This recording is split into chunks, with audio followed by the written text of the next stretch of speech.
শোন নিজাম, তোকে একটা কথা বলি ছোট্ট করে। আমি কখনো কারো গাড়ির সামনে যে ছবি তোলা অভ্যাসটা আমার নাই। আর আমি যখন যে গাড়িতে কাজ করি সেই গাড়িটাই আমার কাছে মানে হিরো লাগে।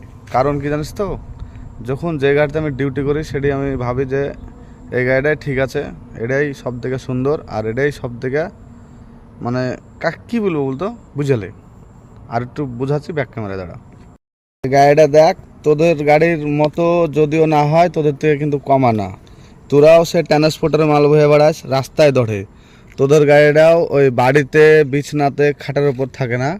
তোর গাড়িও সে টায়ার আছে, আমার গাড়িতেও টায়ার আছে। তোরও হেডলাইট, আমারও হেডলাইট।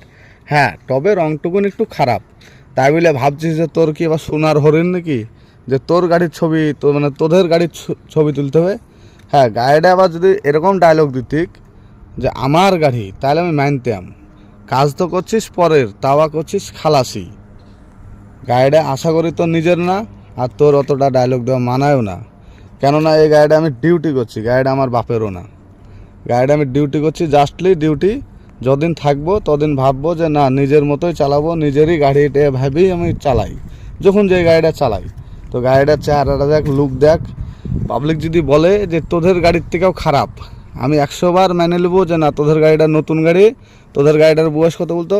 খুব বেশি হলে 1 থেকে 1.5 বছর। আর আমার গাড়ির বয়স জানিস 11 বছর।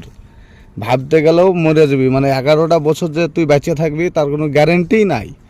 গাড়ি লিয়ে অত বড়াই করিস না। হ্যাঁ, বড়াই করতে হলে নিজের চেহারা লিয়ে বড়াই করিস, তাতে কাজ দিবে। বুঝতে পারলি? তার কাটা